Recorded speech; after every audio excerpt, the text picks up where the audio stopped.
it freaked me out so much because I was just petrified by the fact that something could be in your house. You couldn't see it. It created havoc in your life for a set period of time, yet your neighbours might not know anything about it. The root cause, or the root centre of it all, seems to be someone going through emotional turmoil. Types of cases we see: high emotion, psychic sensitivity, time distortion, technological failure, and a shift in the person's identity going forward. They change as people. You speak to people who have had a UAP experience, specifically a close-up one or an abduction experience. That changes you. That unprocessed energy affects the body, physically and chemically. The body in turn creates tension in the environment through stress responses. If the loop doesn't stay internal, what if it builds, then explodes outward like a ripping of the veil that allows other phenomena to bleed in? Maybe we should start listening to what this person is trying to express, because sometimes the phenomena aren't messages from the other side, they're just unspoken emotions trying to break through. This perspective humanizes the paranormal. It reminds us that the most haunted thing in a room might be someone's heart.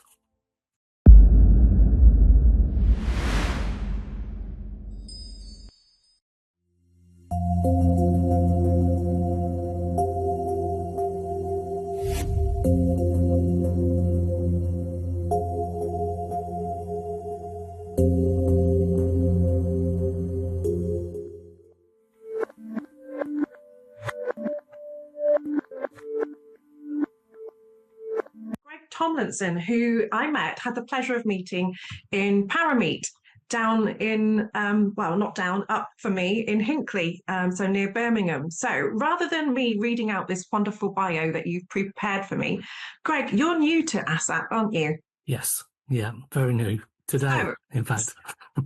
Yeah, today. But obviously I did my little bit of coming up and introducing ourselves and what it is that we stand for. And you very kindly agreed to do this talk, and Kristian and I are going down the route of trying to get lay people and also academics alike to do the talks for us, and maybe people who've never actually had an opportunity to do a talk. So for those of us who haven't met you before, would you like to give us a little bit of bio and feedback of who you are? Yeah, of course. Thank you. And I've interviewed Kristian for the podcast some years ago, so it's a name I was familiar with.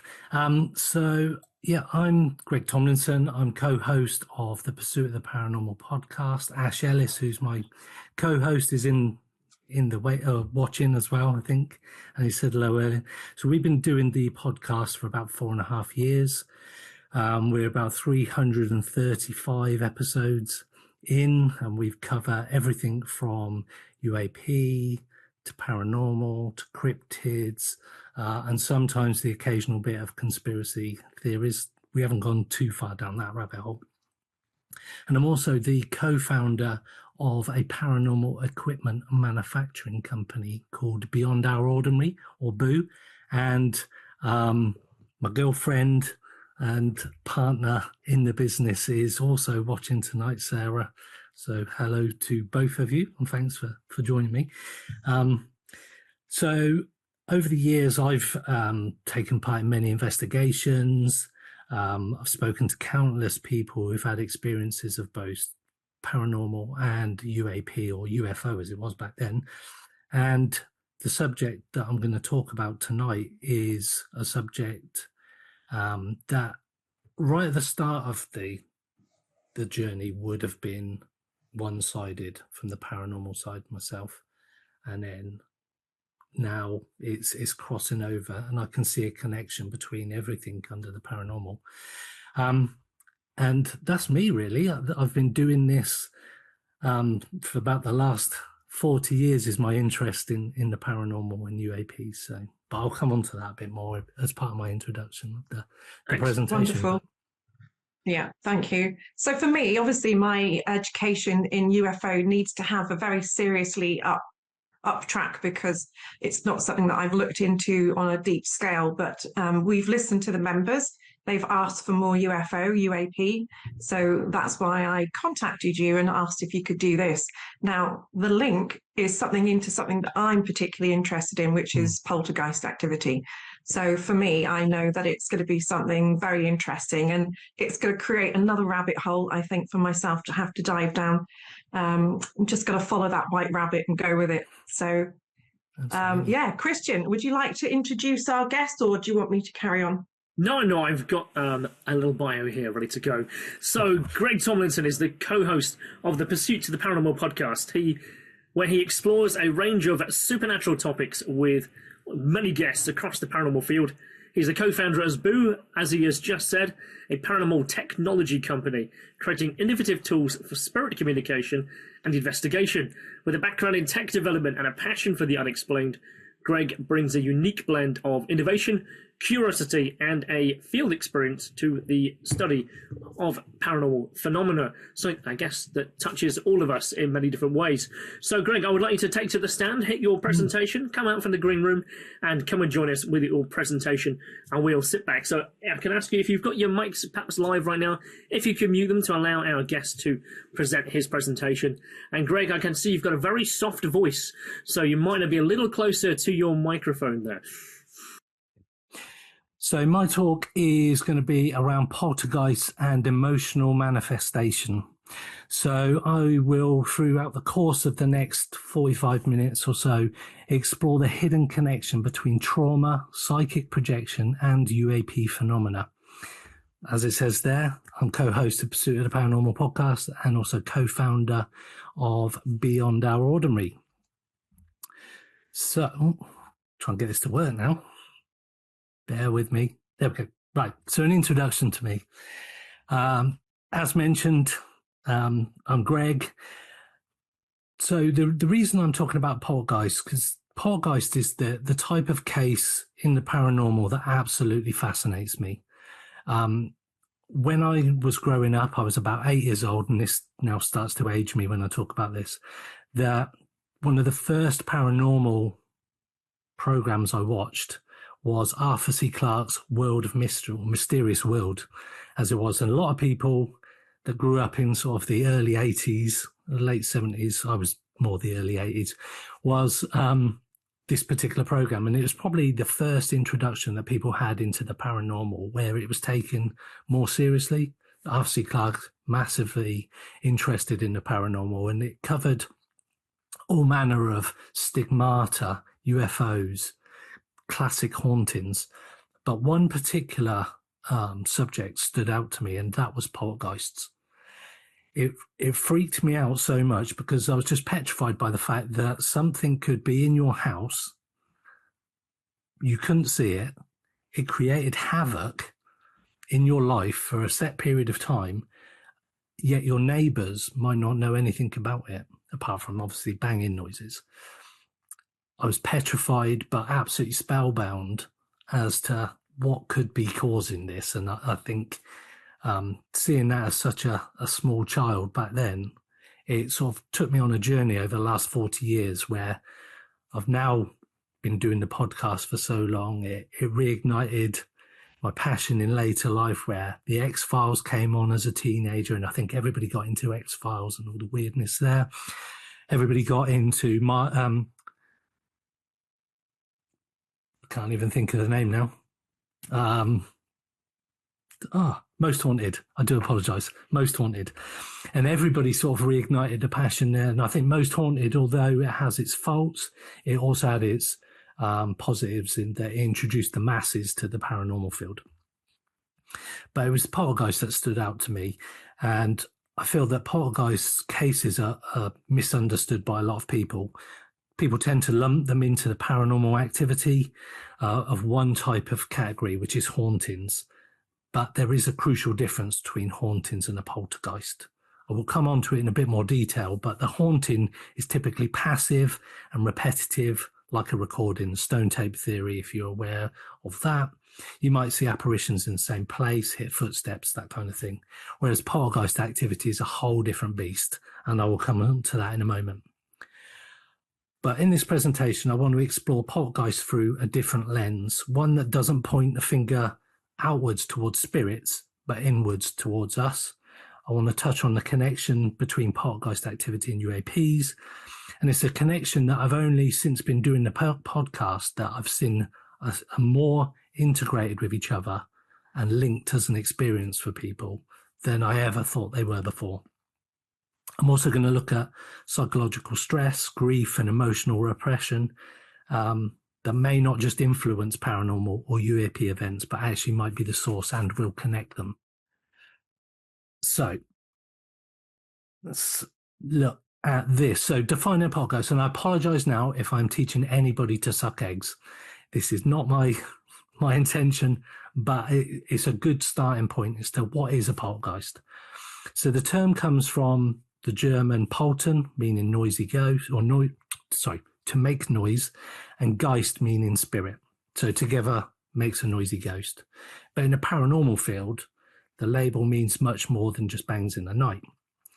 Poltergeist activity is defined as a specific set of physical disturbances that occur without a known cause. And they typically start off with rapping, loud, repetitive noises, escalating to flying objects around the room, sometimes in full view of witnesses. Sorry, I get my teeth in.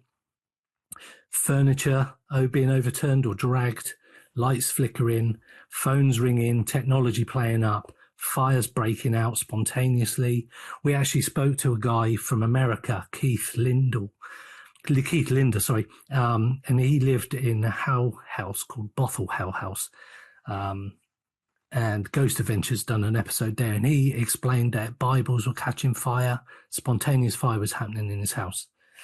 Water appearing out of nowhere, puddles on the floor is a classic sign of a poltergeist infestation or manifestation. And in some rare cases, people get physically hurt, scratched, shoved, bitten, often without being able to see who caused it or what caused it. But to me, what makes poltergeists especially intriguing is that they're not tied to a location. Although main stories that you see will talk about the Enfield ghost or the Enfield poltergeist, and lots of other cases where they seem to be centered on a location, but actually they're centered on a person. And as you'll see as I go through, I'll explain a bit more what I mean about that. The person is often a teenager or an adolescent, typically female, but not linked and not limited to being female. And they're often going through emotional upheaval. They become the focus of the activity. And in parapsychology, they're called the agent. Crucially, they're completely unaware that they're the ones of the center of it all. Everything seems to center around them, but they don't know that they are the center of it all. And this is what sets poltergeist cases apart from classic hauntings. But before I move on, a question for you, a rhetorical question to have a think about. If a chair flies across a room and nobody sees it, is it paranormal, or is it context that makes it paranormal? So I talked about the fact that there was classic residual haunting and there was poltergeist cases. Residual hauntings are very much like stone tape theory. There are figures walking in the same hallway at the same time of day, a door slams at the same time every night. There doesn't appear to be awareness or response to the activity. Poltergeists, on the other hand, are interactive massively.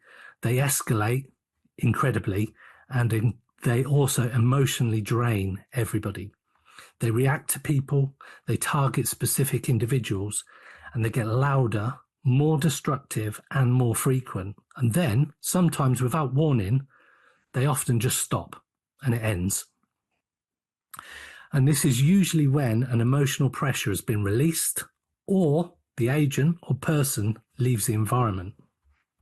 So I've got a few cases that I'll just cover off briefly that will explain that in a bit more detail. So you've got the Enfield Poltergeist. This is the classic one for me. It's the one story. I've seen so many programs about it, so many documentaries about it. I went and watched a play in London about the Enfield Poltergeist, which talked about the psychological side of it with Janet, her mum, and Maurice Grosse. But it's probably, or it's definitely the most famous UK poltergeist case, quite possibly well known around the world, and it's probably the most well documented episode of a paranormal activity I think has ever been documented. Well, the activity centered around 12-year-old Janet Hodgson and her sister Margaret. It began with furniture moving in their room one night, knocking sounds, toys, and the escalation there. Drawers were pulled out with invisible hands, heavy dressers tipped over. Family members were reportedly levitated. Janet was seen levitating from somebody outside on the road. And Janet herself began speaking in a deep, gravelly male voice, claiming to be a man called Bill Wilkins, who gave indications of how he died, what his name was, spelled out that he's a Ghost, and was very dark with some of the words he was using. And this was all coming from a 12-year-old girl who spoke in this voice for hours. Police officers, neighbours, journalists all witnessed strange occurrences, and the case drew in researchers from the Society of Psychical Research, the SPR, including Maurice Grosse and Guy Lyon Playfair, who documented all the activity over the 18-month period. And although some suspected trickery, and Janet admitted to faking some of the stuff, Maurice Grosse even caught her on tape with them playing around in the bedroom. It's just the volume, consistency, and range of phenomena that lead people to believe it was a genuine poltergeist case. And for me, the fact that they actually faked some of it strengthens my case of what I'm going to be talking to and about tonight, in the fact that it was more of a psychological and emotionally driven paranormal case. So whether it was spiritual, psychological, or both, it remains the most well-documented and fiercely debated cases in modern paranormal history, without a doubt, and it's my most favourite case. Next is the Rosenheim Poltergeist, from Bavaria in Germany. This case actually took place in a law office where phones rang out unexpectedly and without connection, light fixtures swung violently, fluorescent tubes exploded, and heavy office furniture reportedly rotated or shifted on its own. The strange phenomena was witnessed not only by staff, but by technicians who came out to try and fix the problems, police and journalists. And investigations were carried out by Dr. Hans Bender, a prominent parapsychologist. He found that the disturbances often occurred when a particular girl, a secretary named Anne-Marie Schneider, was present and ceased when she was absent. And this goes back to where I say that it's tied to a person, not a location. The Enfield poltergeist also seemed to be tied to Enfield in North London, but it was Janet specifically that it was centered around. And when she left the property, because she moved out for a while to conduct sleep tests and testing on her, the activity died down in the house, but actually carried on where she was. And when she went back, it escalated again, sometimes even worse. What made Rosenheim different, though, was the involvement of engineers from the phone company and power authorities who confirmed the electrical anomalies couldn't be explained by faulty wiring or equipment. And they even caught the stuff on film. Again, scientific documentation and the fact that they had all these technicians testing it, a testament to the fact that this is one of the most famous cases outside of the UK.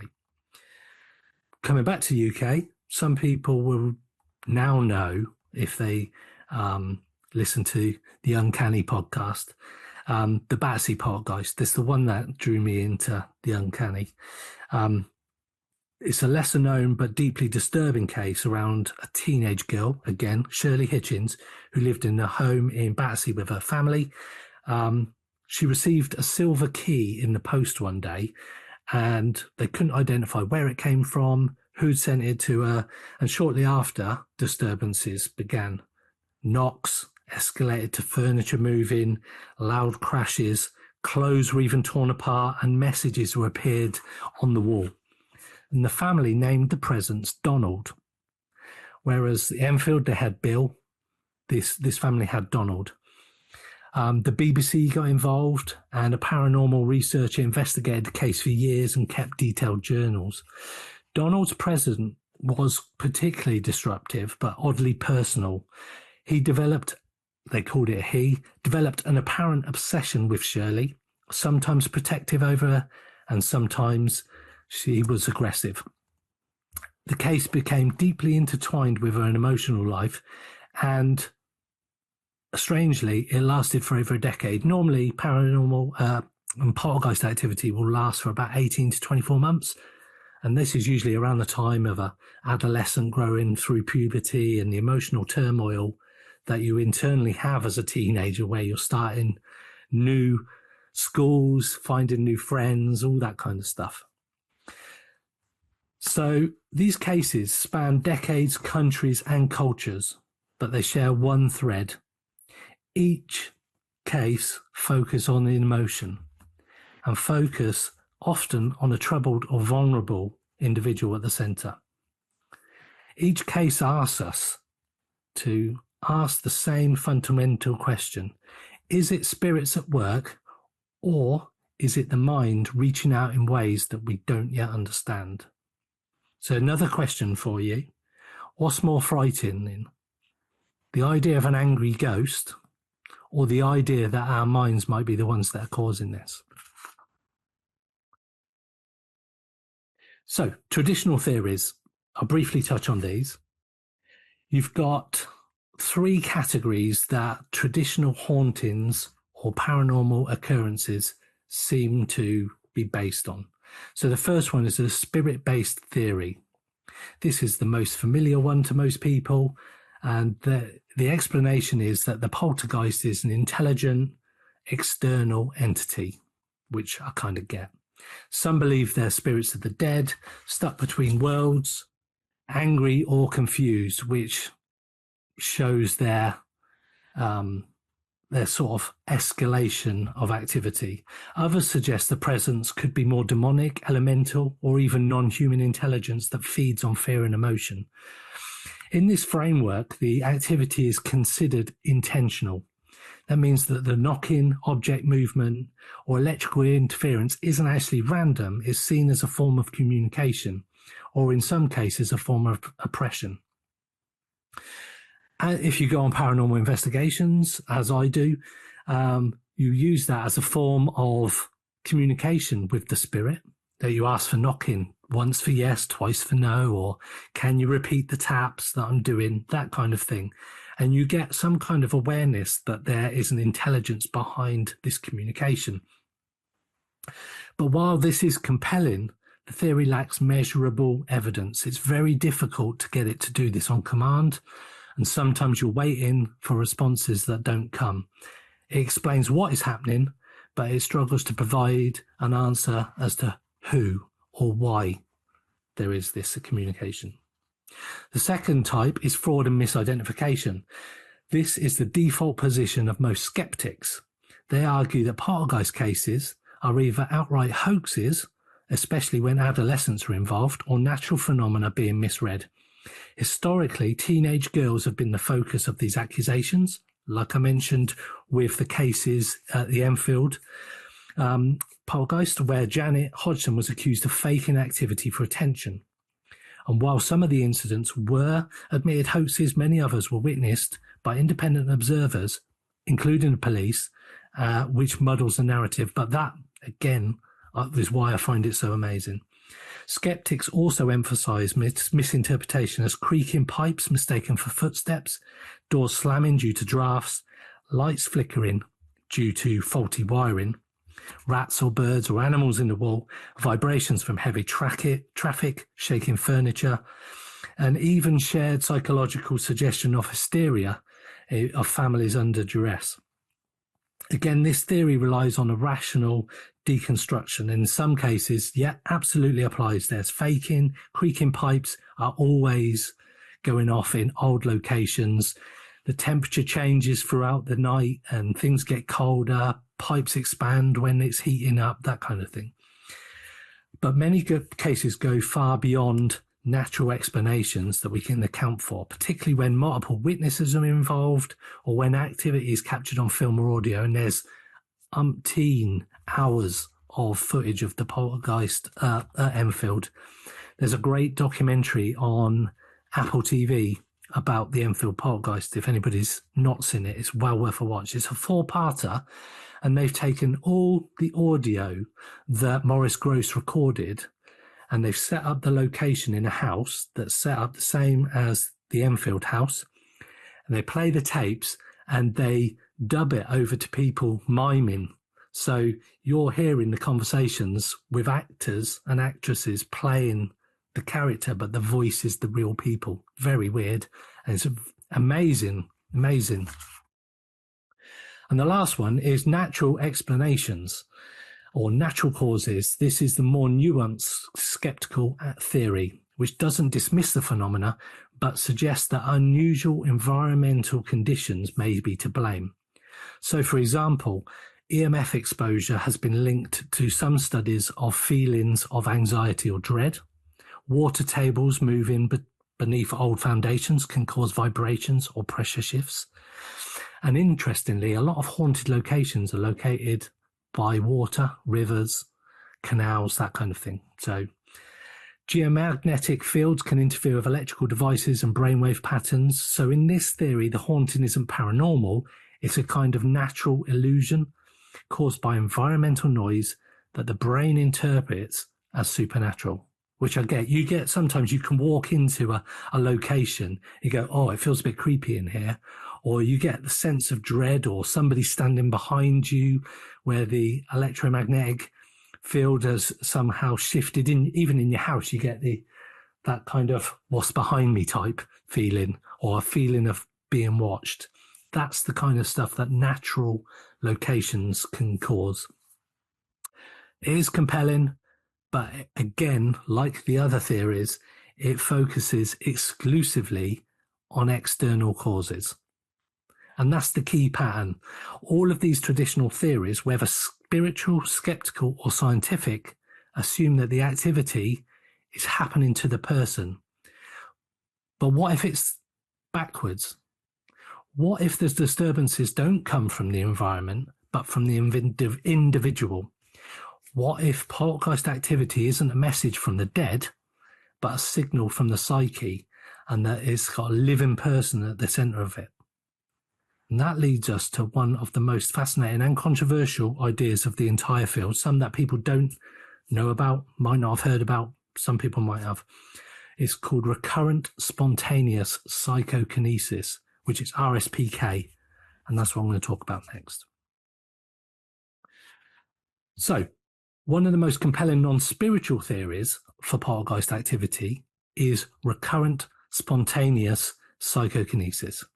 It was coined as a phrase and explored by a doctor called William G. Roll, and RSPK suggests that disturbances that we associate with poltergeists, moving objects, knocking, electrical interference, are not caused by spirits at all, but by unconscious psychic energy projected by a living person. Roll argued that in many cases, the activity centers around an individual, as I mentioned before, called the agent, who is under emotional and psychological stress, but may be unaware that they're the source of it. They seem to be the center of it, but they don't know they're the source of it. The phenomena are reoccurring because they come in waves, often tied to episodes of heightened tension, and spontaneous because they're involuntary. They're not consciously controlled. One of the most consistent patterns in the presence of a poltergeist case is emotional turbulence, particularly around young people. And like I mentioned, adolescents that are going through puberty, they're just changing schools, they're getting new friends, they're finding themselves in this crazy world of being an adult that they're projected into by their friends and family. And that's a really difficult time, really difficult time. Adolescents, especially teenage girls, are frequently the focus of poltergeist activity, and that's statistically significant across many of the case studies. It's not limited to teens, though. Adults going through divorce, grief, abuse, trauma, or major life upheavals can also be associated with activity spikes. Emotional energy, especially repressed or unexpressed emotion, is seen in RSPK theory as building pressure, eventually discharging as kinetic force, seemingly causing physical effects on the environment. A house or a building isn't just bricks and mortar. It holds emotional residue. You think an old house has probably had generations of families living in it.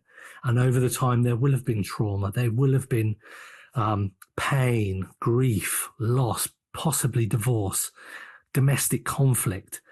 And this leads to the stone tape theory as well, that bricks and mortar can absorb this energy. The locations can absorb that type of energy. And then as we move forward in time, that this energy seeps out and creates a haunting, but not a poltergeist. So when the environment is already unstable, it holds emotional residue, and this keeps this psychic imprint there. Imagine a pressure cooker through domestic conflict in a built up and closed system. When it's got nowhere else to go and the pressure gets too much, it explodes. And that's essentially what I'm trying to bring out on the RSPK and the poltergeist activity, that you get to a point of your grief and your struggles internally and it explodes out. And as a result of that, the energy directs out and creates this movement of objects, these disturbances that tend to grow. And once it's out there, it escalates itself. Like I mentioned with the Enfield poltergeist, if you look at it through a spiritual lens, it's a ghost, this manifestation of this weird demonic entity. But if you look at Janet, she was a young girl going through puberty from a fractured home. She had an absent father. There was emotional turmoil. A lot of people are looking at that again now as RSPK, as part of the case, rather than the fact that it was a classic haunting. There's also Dr. Roll was called to investigate a poltergeist activity in Columbus, Ohio in 1984, which involved a young teenage boy this time, called James, not his real name, who had been adopted and was experiencing significant emotional and behavioural issues.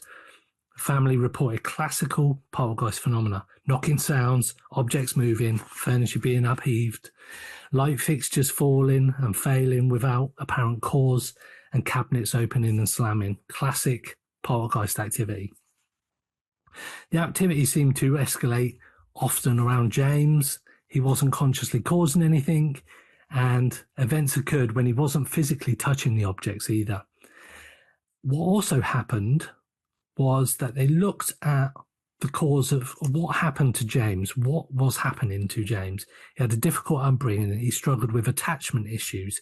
He was emotionally repressed. He had a history of abuse and abandonment before being adopted. They noted that the poltergeist activity appeared to mirror James's inner turmoil, erupting during periods of stress, conflict, or perceived rejection. They conducted interviews, psychological assessments, and even environmental measurements to rule out natural causes, like we mentioned before. He concluded that phenomena was likely non-conscious psychokinetic events, and James' emotional state was being projected outward in the form of physical disruption, going back to RSPK. When he was temporarily removed from the household, James was placed in a more emotionally stable environment and the activity stopped entirely. But when he returned, the emotional tensions resurfaced and the phenomena appeared again, suggesting again a direct relation and correlation between psychological state and the disturbances. It's one of the clearest examples in the literature of a living person unknowingly generating poltergeist phenomena due to emotional repression. Even in lesser known modern cases, investigators report that the activity often subsides when therapy or emotional resolution occurs or when the person leaves the environment. And it challenges the idea that what we're dealing with is an external conscious entity, and instead suggests that the human mind might be unknowingly creating and projecting the activity. If poltergeist activity can be emotionally generated, then investigating them isn't just about equipment or EVP sessions. It's about psychological context, emotional energy, and the state of the people involved.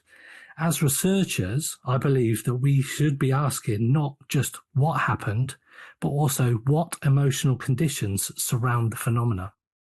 In doing so, we remove from ghost hunting to something different and something deeper, and understanding the emotional architecture of the paranormal. How many people out there now watching are suffering emotionally, but have no language to express it? What if this is how it leaks out? And imagine a teenager today with being isolated, traumatized, ignored, surrounded by smart tech, with our mobile phones and under surveillance all the time with cameras. What would their poltergeist look like? Interesting. So, building on RSPK theory, I'm going to go in a little bit more about grief and emotional repression. Many poltergeist cases coincide with a significant personal loss, the death of a loved one, the breakup of a family unit, or the trauma of abuse and neglect. What if the activity is not haunting, but a manifestation of unexpressed grief? Grief is a profound emotional state that affects not just the mind, but the body. It can disrupt sleep, digestion, memory. So it's not too far-fetched to suggest that it might have an effect on a person's energy field or psychic output. Whether you believe that or not, that's up to you. There are cases where disturbances begin shortly after the death of a family member or ceased once grief was acknowledged and processed. In the Shadow Man case, the figure appeared after the loss of a guy called Julian's father and returned more intensely following the death of his mother. A clear example of emotional collapse potentially manifesting in the environment. What makes the case more compelling is that others in Julian's life saw the figure, suggesting that whilst the phenomena was external, but it was possibly rooted in his emotional state. The case raises big questions. Are poltergeists sometimes echoes of grief? Are they psychic cries when words and tears are not enough? Sometimes people don't have an outlet for grief. They internalize it. I internalized a lot of my grief from growing up for 30 odd years before I even spoke to people about it. So it's something that's very personal to people, and people react in different ways to grief. If grief can project physical phenomena, voice, movement, and presence, then investigating a poltergeist case could also be about offering emotional closure, not just data gathering. It's worth thinking about that. So, I'm going to next cover off the living as a cause of this. So Carl Jung said, until you make the unconscious conscious, it will direct your life, and you would call it fate, which is very true. So take a moment to consider, what pain are we surrounded by that's never been spoken aloud? There's people in our society today who have so much trauma. People don't have anything in life. They don't have a home to live in. They're being abused. They've carrying this whole world of trauma that they can never talk about and have never been able to talk about. It could be that this is the kind of repressed emotion that's causing some of this manifestation.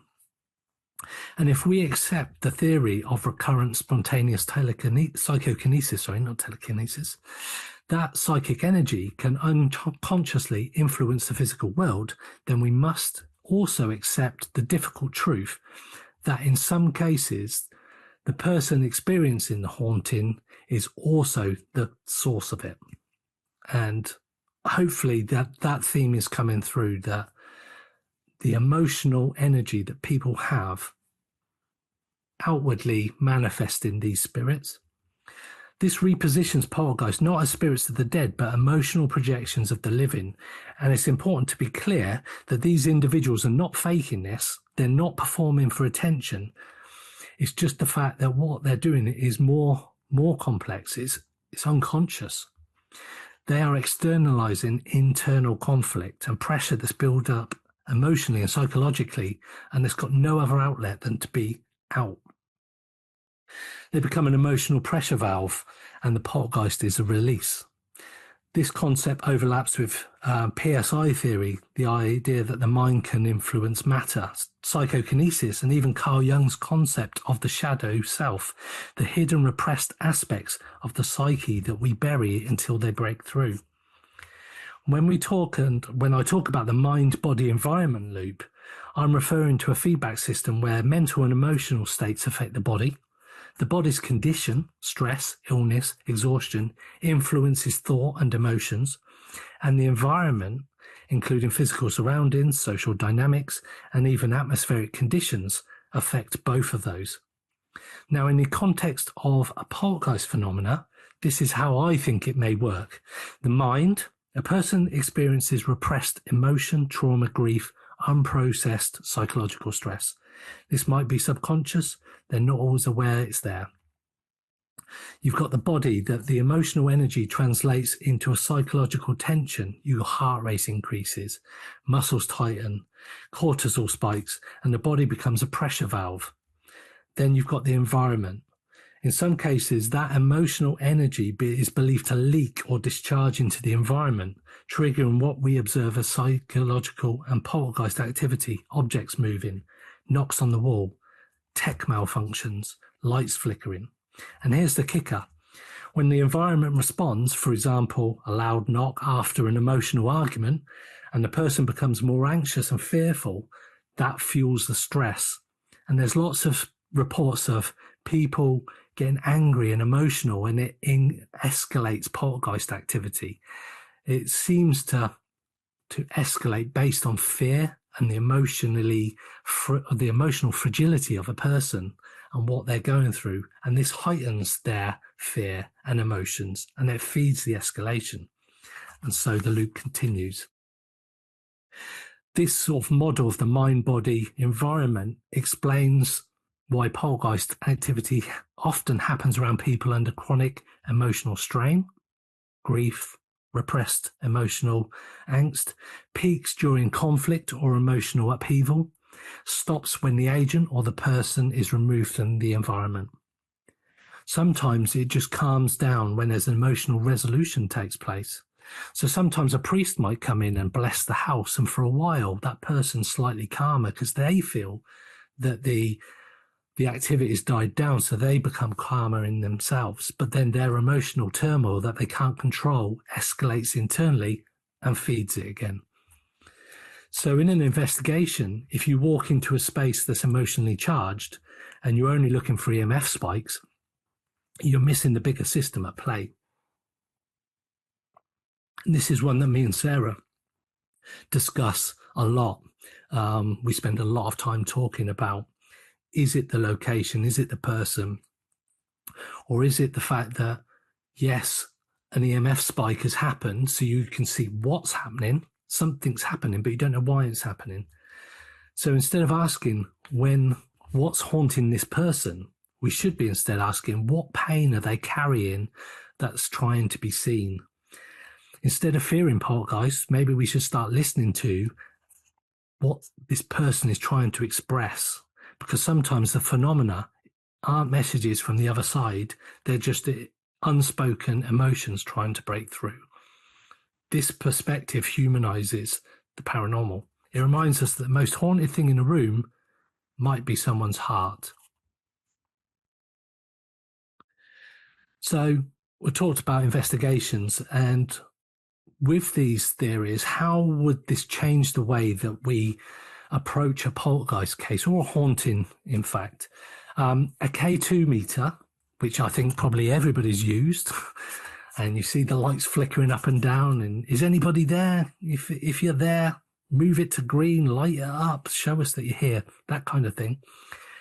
It might confirm an electromagnetic spike. A REM pod might light up and beep, but neither of those tools tell us why the activity is happening or what emotional root may lie beneath it. Investigators, like myself and others, we need to take a step back and ask deeper human questions. Who lives here? What has happened emotionally in this space? Is there unresolved grief? Is there conflict? Has there been trauma or mental health struggles? We do the podcast, me and Ash wrote a book about the paranormal United States, and we covered off every state in the US. And some of the locations we talked about were hospitals used during the war, Civil War, for kids up for adoption. There was children, homeless people, and they all had emotional trauma. A lot of people back in the olden days would die through preventable diseases. There was so much trauma in these places, and that seems to feed and manifest itself into hauntings. But when a person's got it and they're in these emotional headspace, they have arguments, there's anniversaries, breakups, losses. Is it too far-fetched to think that these people manifest it out in their location that wasn't historically a trauma location? This kind of questioning requires empathy and care. It's not about digging into a person's private life. It's just about recognizing what might have happened to them before is the symptom, and it's not just an anomaly that there's this weird thing happening. Boo, we've designed equipment that measures motion and temperature and electronic signals, and we're proud of that. But ultimately, no piece of equipment will ever replace context. And that's something that we're using as part of the next phase of our paranormal equipment manufacturing. We've got patent pending devices that use electrical signals to light up a non-touch Ouija board. So we're trying to remove any kind of physical connection to equipment. But as doing that and developing equipment, we're actually looking at do we need as much equipment as people seem to have, all the latest tech nowadays? Do we just need to listen? And if someone is unknowingly manifesting their own emotional pain through poltergeist activity, they may be incredibly vulnerable. I talked on people who are going through family breakups, loss, grief. Understanding emotional causation doesn't weaken the paranormal, because it sounds like I'm sort of moving away from paranormal, but it actually deepens it. It doesn't replace ghosts. It makes us ask whether some ghosts are simply parts of ourselves that we've never dealt with. And it's an interesting thought. So before I move on to the UAP connection, which I'm coming on to, I do apologize. It was very important. I tried to cover off some of the psychological and inner turmoil that can cause these manifestations. We need to go back to the question I asked right at the start. What is a poltergeist? We've explored the traditional explanation, spirits, hoaxes, misidentification, natural phenomena. But we've also gone a bit deeper, the idea that poltergeist activity may be caused by not an external entity, but by the person and their emotion. It's these disturbances could be psychic echoes, manifestations of inner pain, grief, trauma, or suppressed energy erupting into the environment. And if that's true, if emotional energy can influence the world around us, then the paranormal isn't just out there, it's in here. It's in the mind, it's in the body, and it's in unresolved parts of ourselves. Maybe poltergeists are not spirits knocking from the other side. Maybe they're unspoken emotions desperate to be heard. And as investigators, podcasters, researchers, and people interested in the subject, we have a responsibility to explore the deeper layers, to go beyond the gadget, behind the ghost story, and ask the harder question is, what is really haunting us? So, excuse me, the poltergeist and UAP connection. We often treat UAPs and poltergeists as separate fields. At the start of the podcast, I was the ghost person, Ash was the UAP person. Over 330 episodes of the podcast that we've done, the books we've written, it's an umbrella. The paranormal is an umbrella of all things poltergeist, UAP, hauntings, cryptids, everything in between, past lives. We've spoken to everybody about everything, demonologists, everybody. And everything seems to have a very similar sort of overall connection. One is about the skies, the UAP. The other is about haunted houses. But there is a connection. they bleed into each other. And when I say UAP, I don't necessarily mean the nuts and bolts craft that people are photographing now, seeing in the sky all the time, that the military people and personnel are witnessing and videoing.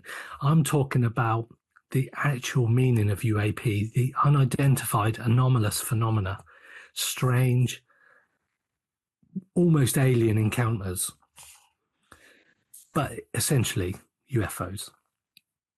So there's a real pattern, and many experiencers who report poltergeist-like disturbances, knocks, flickering lights, moving objects, often go on to see UAPs and have UAP encounters. Missing time. They also have non-human contact. I've spoken to a demonologist who suggested that grey aliens were fallen angels and that the fact that they are demonic. So it's not that hard to think that there is a bleed across all of the paranormal phenomena. Sometimes it happens in reverse, that a UAP sighting is followed by weeks or months of paranormal fallout in the house, clocks stopping, disembodied voices, items vanishing and reappearing, very poltergeisty, for want of a better word, if that's a word, and feelings are being watched. It's not a word, but it's a good word. It's a verb. This overlap has also been noted in well-known cases like Skinwalker Ranch. If everybody, I would imagine most people probably have heard of Skinwalker Ranch. They experienced UAP, they experienced poltergeist activity, they experienced cryptids, all in one location. And they also had the hitchhiker effect.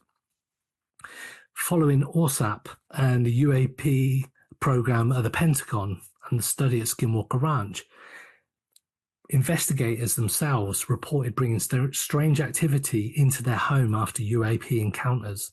They also were seeing shadow people in their houses. Family members were also witnessing paranormal activity. So there's definitely a crossover there.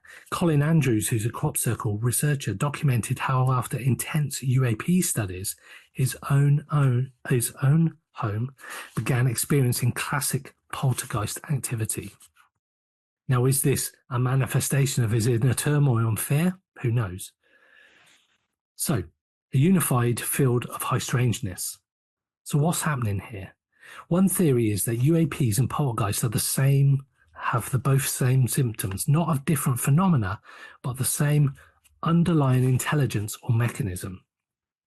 Some suggest a consciousness-based interface, that once someone's perception is opened by one experience, like this poltergeist activity when they're younger, that they become more attuned to non-local phenomena like UAPs or encounters. Others propose a shared environmental trigger, geomagnetic field, trauma, grief, or altered states of consciousness might thin the veil and allow multiple types of phenomena to manifest. There's also a possibility of disruption. Emotional or psychic events disrupt the stability of space-time or consciousness in a way that makes UAP interaction more likely. In both types of cases, we see high emotion, psychic sensitivity, time distortion, technological failure, and a shift in the person's identity going forward. They change as people. You speak to people who have had a UAP experience, specifically a close-up one or an abduction experience. That changes you. Sometimes they don't know exactly what's happened. Sometimes they don't want to talk about it. We've interviewed people that said they do not want to talk about the experience they had when they were abducted. It changes the person, and it changes that inner grief. They suffer grief because they've been taken without their consent. They suffer pain. The fact that they've not been able to control something. Somebody's come and taken them. And that kind of emotion can manifest itself afterwards, hence why people experience poltergeist activity afterwards. It's this repressed emotion. So it may be that poltergeists and UAPs are different masks worn by the same underlying other. Sometimes that responds to emotion, intention, and openness of the experiencer. So let's connect some of the dots. We talked about poltergeists potentially being emotional energy projected outwards. We've explored how UAP experiences often follow or are followed by intense emotional or psychic disturbances, knocks, shadows, light anomalies, even entity sightings. So what if these aren't separate phenomena, but different expressions of the same psychic rupture? Think of it this way. When someone is overwhelmed emotionally, grief, trauma, fear, the mind short circuits its coping strategies. That unprocessed energy affects the body physically and chemically. The body in turn creates tension in the environment through stress responses, maybe even measurable energy output from EMF spikes, magnetism, vibrations. But what if the loop doesn't stay internal? What if it builds, then explodes outward like I discussed? And when it does, it doesn't just move objects or knock on walls. It opens a temporary channel or a ripping of the veil that allows other phenomena to bleed in. And this why it may be that UAP experiencers often report lights in the house, electrical failures, ghostly apparitions, and synchronicities. Poltergeist victims go on to describe missing time, orbs, or encounters with non-human intelligence. It's as though the emotional rupture tears open the space between dimensions, and what steps through depends on what's on the other side or what we're capable of perceiving. That's quite an out there thought, but go with it. So in this model, the mind is a transmitter, the body is an amplifier, and the environment is the canvas of which this phenomena is projected. Mind, body, environment. This makes poltergeists and UAPs not opposites, but co-travelers on the same energetic highway, accessed through states of extreme emotion, trauma, and openness. We may not be witnessing separate phenomena, but a unified field of strangeness triggered by consciousness, expressed through emotion and shaped by context. So perhaps the next time we step into a case that we need to investigate as investigators, or a case that comes forward, before we pull out all of our millions of pounds worth of equipment, everybody's got all these EMF meters, they've got REM pods, they've got the latest technology, which you can buy from Boo. I'm not saying you can't. But before we hit record, before we ask if anybody's there, let's also ask the question, who's hurting here? What hasn't been said? And what emotion might be filling this space?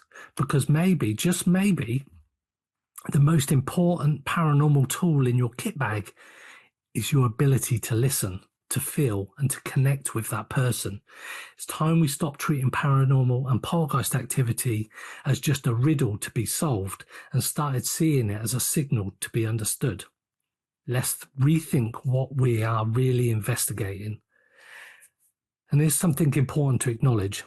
Too often in this field, we get stuck in a tug of war between skeptics and believers, one side insisting that it's spirits and UAP, the other insisting that it's fake. What if this binary debate can distract us from a better question? And that question is, what are these experiences trying to tell us? Whether it's a ghost or alien, a hoax, or a psychic reaction, the more interesting question is, why does the activity happen the way it does, to the people it does, in the moments that it does? We don't need to take sides to ask better questions. We just need to look deeper. What if trauma doesn't linger in the mind? It builds and bursts and bleeds into your environment. What if this explosion of psychic pressure is what we call a poltergeist? And what if that same rupture, emotional, energetic, existential, also opens up something more? To the unknown in the sky, to the flicker behind the curtain, to the visitors that we weren't meant to see. Maybe the more wounded we are, the more permeable we are. And maybe that's just why that the haunted and the abducted so often look the same.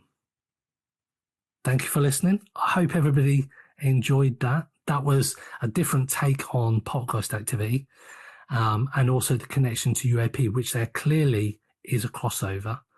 And I'd love to hear what you guys thought of it.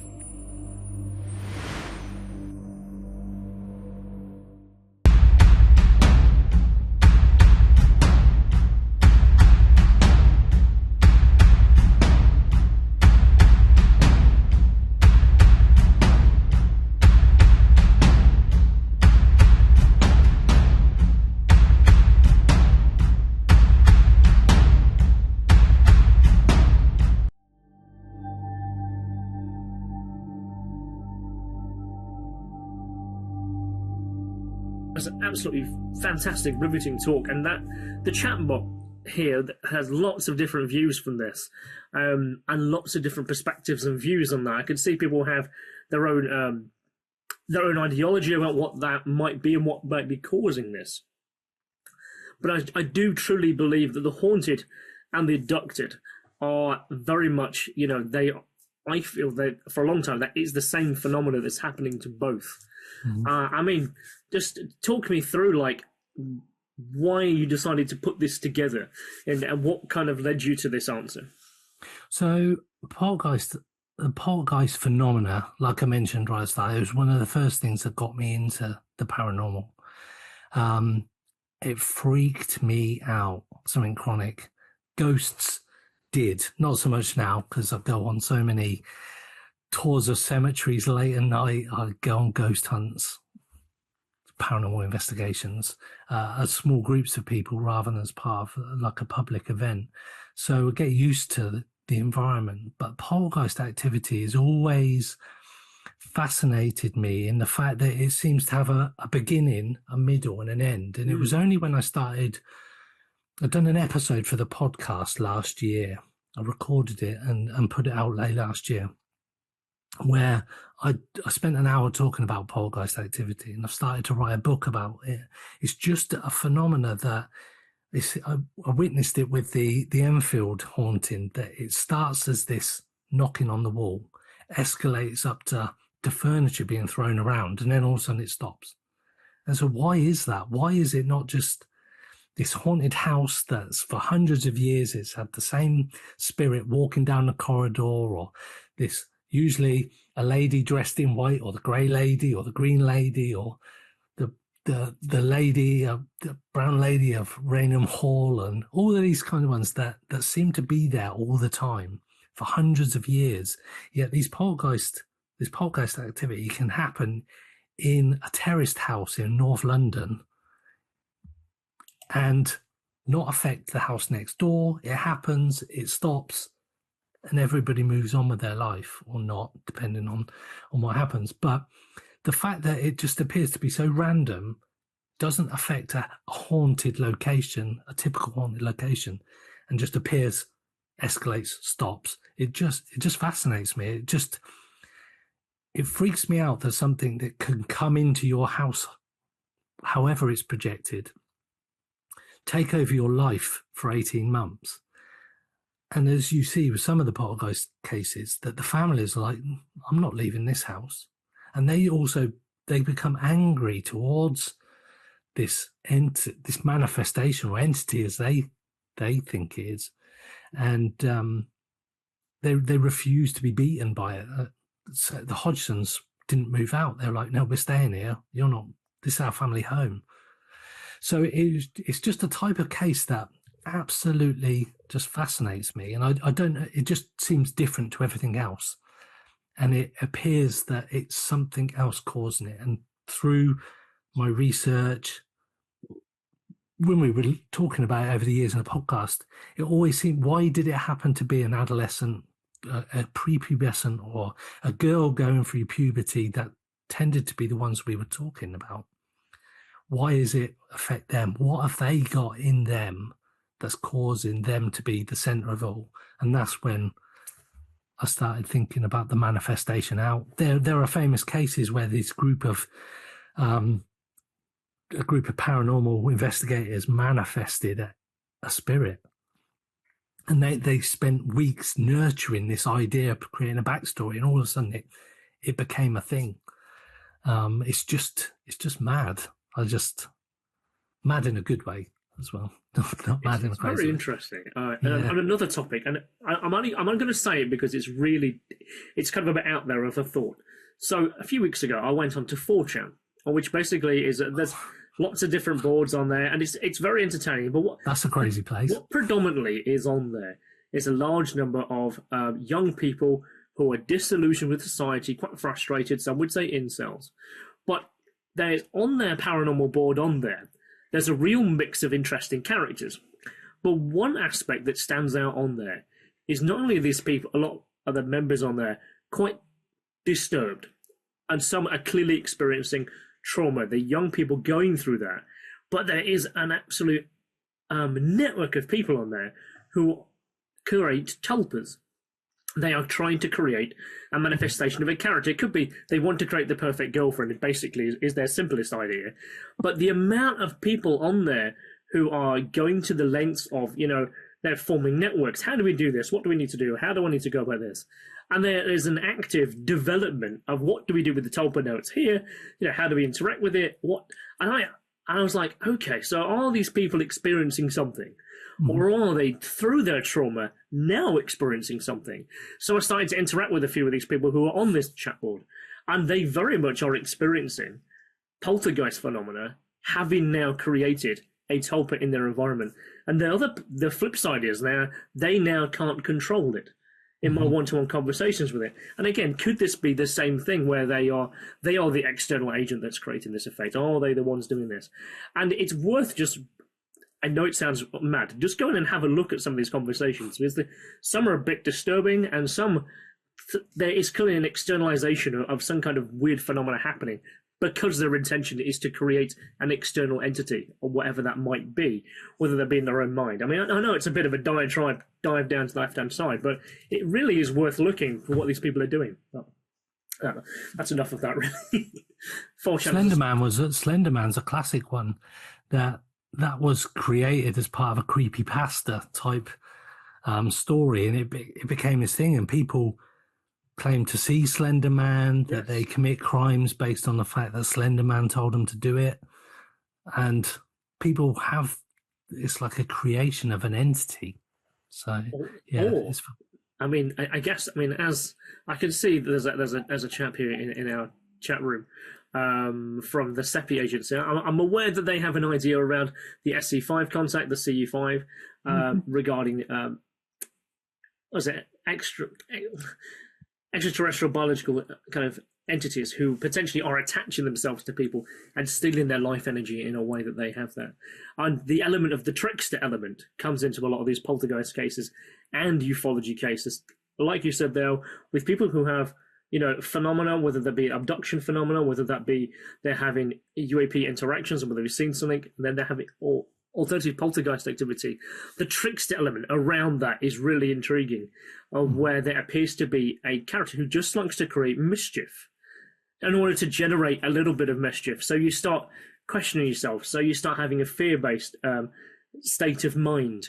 And then when you're in that fear state of mind, you then start naming this thing. You then give it agency. That is really interesting, because what these people are having happen to them.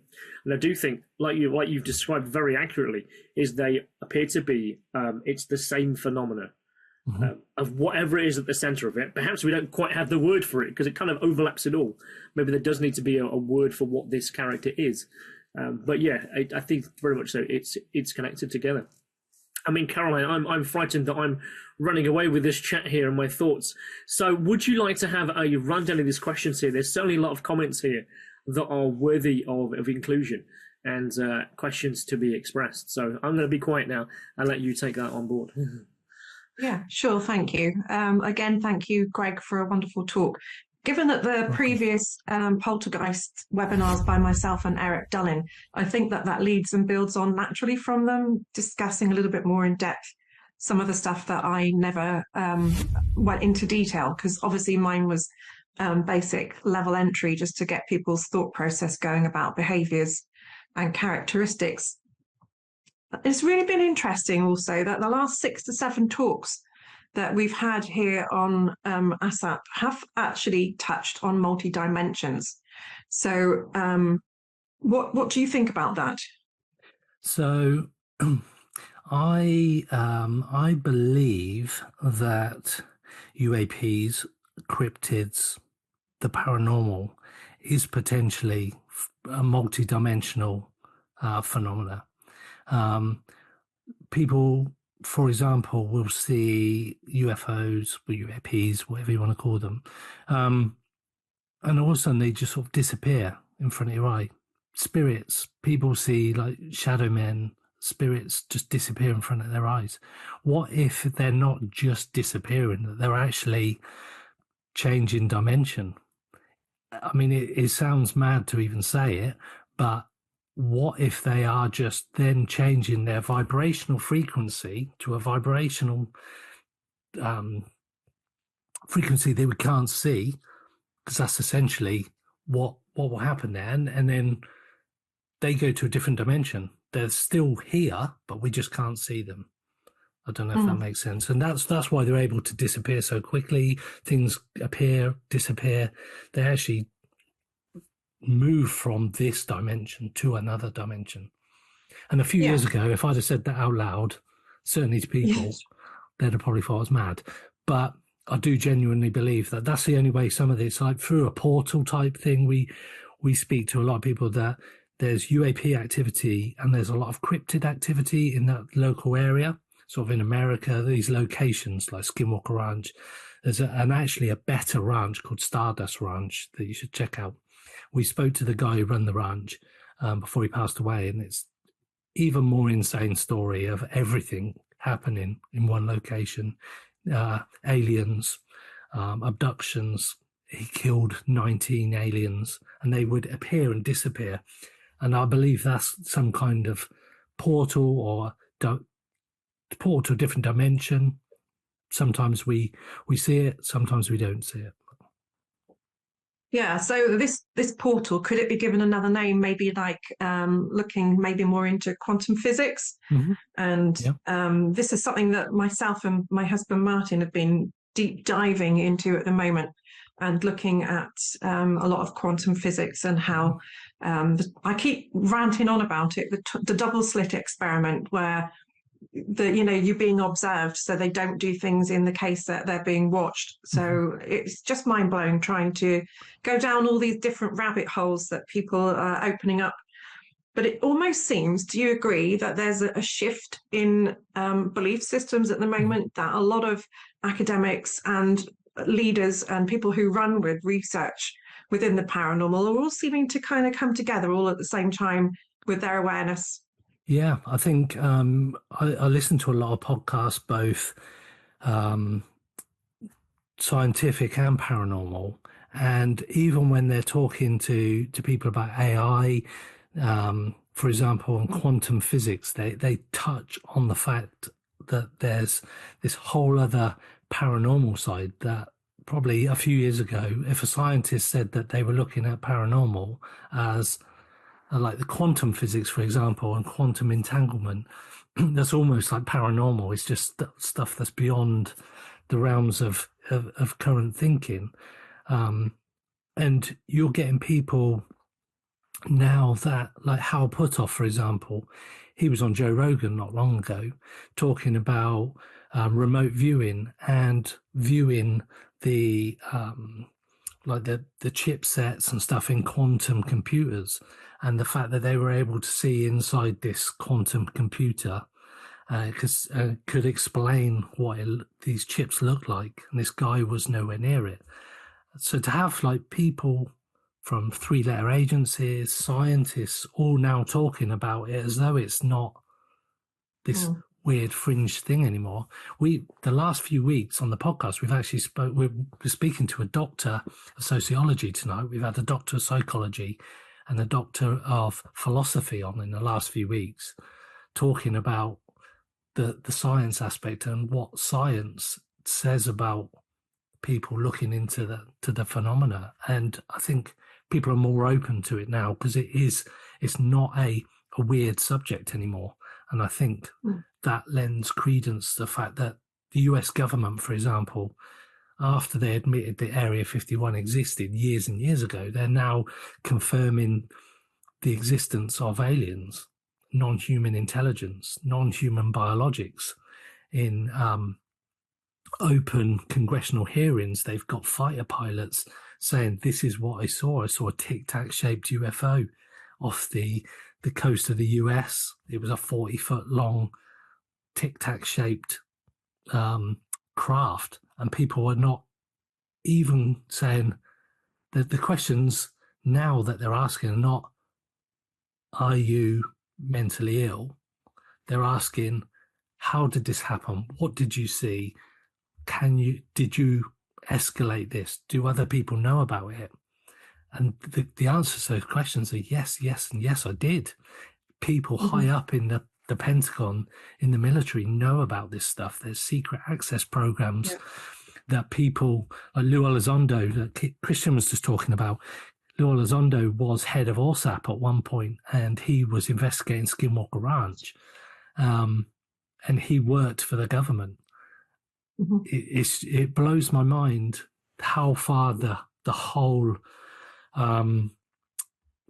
of society has come in understanding and accepting the fact that there are UAPs and potentially the implications that has on the wider society, which is the answer that I think we all ask, are we alone? And I think the answer is no, we're not alone. No, definitely not. And for people who'd like a little bit more of reading on something along the quantum physics kind of side, my favourite go-to place at the moment is Popular Mechanics, and they're touching a lot on their paperwork for consciousness and how AI can influence certain aspects, but also how there's multi-dimensions in the things that we experience. So it's somewhere to go. There's, like I say, I've given her a boost before. She's called Stav Dimitriopoulos, that she does incredible talks and she does incredible articles with Popular Mechanics and other places. So have a touch look at that. Last question to me before I move on now. Let me just let this person in that's trying to get in. Sorry, multitasking, don't know about multi-dimensions. But so the question for me is in two parts, so I'll read it in two parts. Despite poltergeist activity being reported as early as the 1800s, we've moved very little forward in understanding of the subject. And the second part is being able to record environmental data now. Do you think that that's going to progress us with research moving forward? No. And the reason I say that is because we're still looking at what's happening. There is something happening, and we say, well, there is this environmental change, but we're not asking the question, like I covered off, as to why is it happening? What is happening in this location for this to be happening? So, like I also mentioned, that these poltergeist activity seems to happen in random places where you don't expect it. And the root cause or the root center of it all seems to be someone going through emotional turmoil. And I think that these kind of cases still don't, I think they're swept under the carpet as they're not as prevalent as, oh, there's a haunted house on the road. It's like this abandoned hospital. Let's go and investigate it. Or somebody go, there's a history here. There's no history typically with a poltergeist case, and people don't take it seriously. I think by the time they do, it's almost gone. The 18 months, 2 years has gone. So by the time people get involved, I mean, I'm a paranormal investigator myself, and I've never been told about a poltergeist case. Nobody said, oh, I've got this poltergeist activity happening in my house. Can you come and investigate it? It's never happened to me. So whether or not people don't want to speak about it because they're scared, or they go to a church and get a priest out, comes and blesses the house, seems to get better, and they just do that over and over. I just don't think there's enough of those cases to be able to get people involved quick enough. Thank you for that. So I'm just going to go and run through the questions that we've got. Kristian, did you actually get your first two questions covered by Greg, or have you not? Either up, if you want me to do it, or down. Okay, so the questions are... I was just saying, they're broadly kind of were answered, really. So I'm just conscious of the time. So if you want to move on. Yeah. Okay, that's fine. So then I think David John has said something in relation to the comment from Kristian, which is the vibration of the host is emitting, that they attract extra-dimensional entities. I think that you covered that, didn't you? Yeah, I think so. I'm trying to look for the ones with the Q in front of it so that we know. Right, Ruth Roper Wild said, do you think that there can be a circular effect of precipitating and maintaining factors, that is, trauma caused by the perceived poltergeist activity on top of the original trauma, therefore maintaining and possibly escalating it? Yeah, that's part that I covered off, that people hear a knocking sound, or after this emotional trauma starts manifesting itself, and that again then feeds into that fear that they've got, which then escalates the phenomena, which then scares them even more or creates the fear. And that's why poltergeist activity seems to be attracted by fear and emotion, that people, the more scared they get or the more angry they get, the more it seems to escalate. And I think it is a vicious circle. I think you touched on something quite nicely before, where you were talking about heightened cortisol. So the heightened cortisol obviously puts you into a fight and flight, and the fear factor escalates with the energy created, and boom, here's your RSPCA, deal with that kind of thing. Yeah. So yeah, definitely. Elaine Curtis made a really good observation. She said, one aspect of anomalous experiences that has become my biggest challenge, not limited to poltergeist phenomena, but it certainly seems to be more prevalent in this context. And that's the personification of the unknowns. And once this personification occurs, it changes the perception of the experience or the perception of what might be present. I'm wondering if the emotional state of the experience is the more important element in these, possibly continued projection of the phenomena evolving as subjective nature in that initial state. And if trauma can rewire neurological pathways, what effect might this create in the biological environmental process? Yeah, I think there was a lot to take in there. I think absolutely right. I think if I've lost my train of thought there. It was quite a lot in there. I think there was. To be succinct, I think that she was saying that your physical side is determined by your mental belief system. Yeah, and I think it goes there. It was when you were saying that, I watch horror films a lot, and once they put like a character up for this haunting or whatever, if you've watched The Babadook, that's a classic example of emotional trauma and depression causing this entity, or what I believe is the cause of that entity. And the film is really quite dark and oppressive up until the moment you see The Babadook. And I think at that point it loses its horror. And I do think whilst you can't put a physical reason on the poltergeist activity, once you get to the point that you accept it and people can recognize that it might be something to do with the person involved, and they start addressing that situation, I think that's when it starts to drop off as well. So I think that emotional resolution, or the end of the trauma or whatever it might be, the grief being resolved, I think that's when it puts a reality on it all, and you fix it and it drops. But then, having been somebody who has dealt with quite high level cases of poltergeist on more than one occasion, getting that person to identify as being the centered-based person is a task in itself. It's a little bit like social work, where you have to take into consideration their emotional reception of the information that you're trying to give them. It's kind of overwhelming, I guess, for the individual. Because they see it as they do see it as an external factor affecting their life, not the fact that they may be the source of it. But that's not to say that it couldn't be contagion as well. So exactly. Yeah, definitely. It's an interesting subject. Ruth has said, interestingly, in a family systemic therapy, there is a theory of symptom holder. That is the YP presenting to mental health services, showing symptoms as part of a dysfunction in the wider family. Similar concept of the idea of an agent. Yeah. I'm just going to skip down. I am very conscious of time, and I'm looking for the cues that we've got here to say that there are questions rather than just comments. There's lots of comments telling me what a wonderful talk it was. Thank you. Laura Moore says, Dr. Nandor Fodor pioneered the theory of poltergeist activity as a physical manifestation of the subconscious.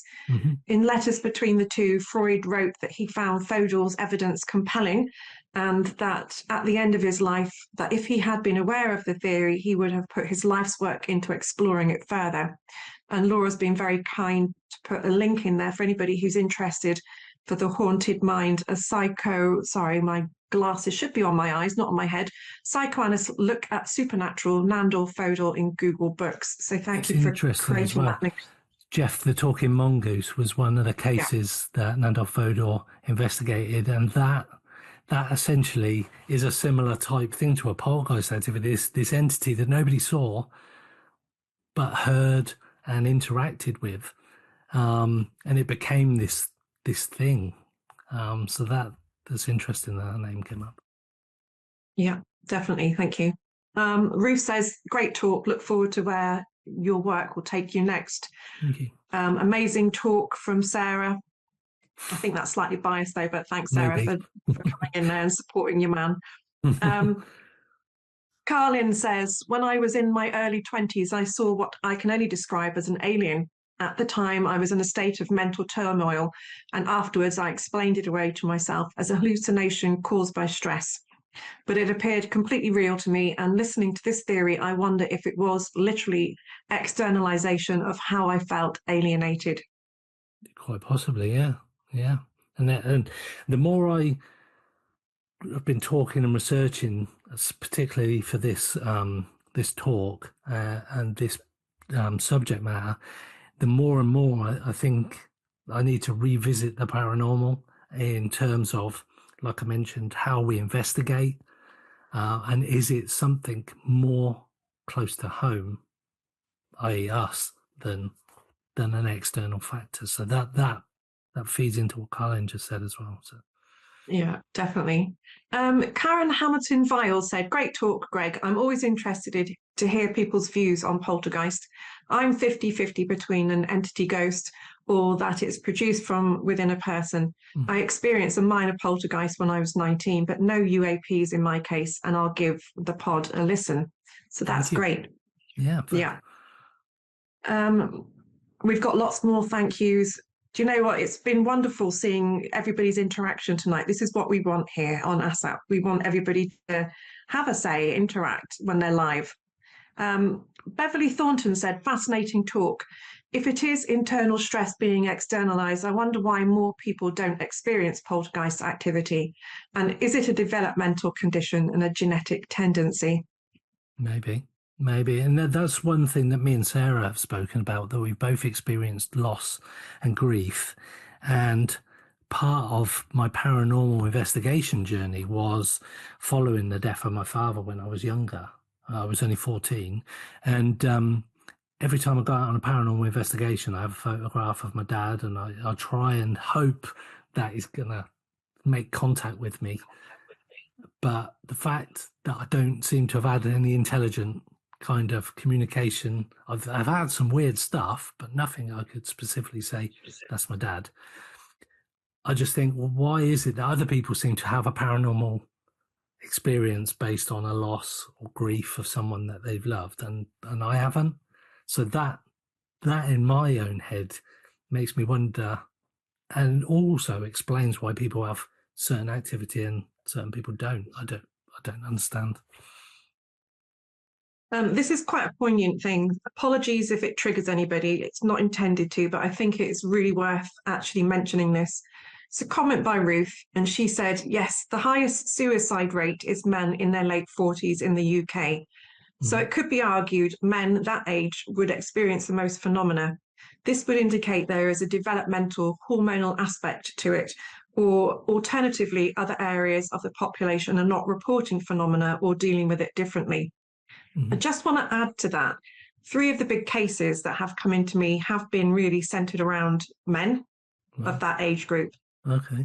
Which is the thing that I was surprised, really, because obviously in old academia circles, it was noted that it was young girls of hormonal size, age kind of thing. So if you've heard my most recent talk, I've actually tried to incorporate it into the talk that it's not just the young females that actually have this ability to be able to manifest poltergeist activity, but it's anyone under duress or stress. that I have found, particularly, like I say, the 3 of the 4 major cases that I've dealt with, 3 of them were men who were reporting. We'll have to have a chat when we're having a drink definitely. in a couple of weeks' time. Yeah, and we'll go over the cases. I'm a man in my late 40s. Yeah, you're fine. You're fine. You got Sarah to keep you in check. Mm-hmm. Yeah, definitely. Just the last couple of comments. Mark Wallace said, "Thank you for a great talk." That's good coming from Mark, who's obviously very interested in this type of phenomena. Thank you. And he said he felt sorry for the dog. The dog? I don't know. Babadook. Oh, is that what it was? I think so. Yeah, I think something happened to the dog in the Babadook. Yeah, I think that was probably in relation to that kind of timing. We were talking about that. Yeah. So yeah, maybe that's what it was. I was just a mind blur then. I thought, what have I missed about a dog? So Elaine says she's hoping in the future that the parapsychologist in the field may catch on, but if we're to consider a single source offering for frameworks. So I think there's still some investigating and research to be done into it by all accounts anyway. So David said thank you to Andrew Ross for letting us watch him drive his tractor. I was actually going to give him a shout. I hope that you get all of your crops in today, so that before it starts raining. So I know it's difficult for farmers at the moment, Andrew, but thinking of you and hoping that you get all your crops in. So this evening, I think that's probably it for us having a chat. Again, Greg, before I finish, I just want to give you some grateful thanks on behalf of me, particularly for agreeing to come on and do this talk. It's been very well received, and I imagine that it's going to get a lot of views when it goes on to... Next week, we have a gentleman on called Ben Emlyn Jones, and he's going to take us away from Poltergeist. Hope that he doesn't mind me saying. And it's going to be Witchcraft Trial by Helen Duncan. So that'll be something different for us to listen to next week. Ben Emlyn Jones. Kristian, would you like to just finish off for this evening? I'm actually really looking forward to listening to Ben. I'm a good friend of his. So yeah, today, thank you very much for a thoroughly deep dive into the mind and of all the different possibilities that can actually be happening, and the connection between ufology, UAP. Do we call it UAPology these days? I've got no idea. A poltergeist. Thank you very much, Greg, for tonight. So yeah, let's sound off then. Let's say our goodbyes. I wish you all a pleasant weekend, and hopefully you get up to more mischief than the trickster.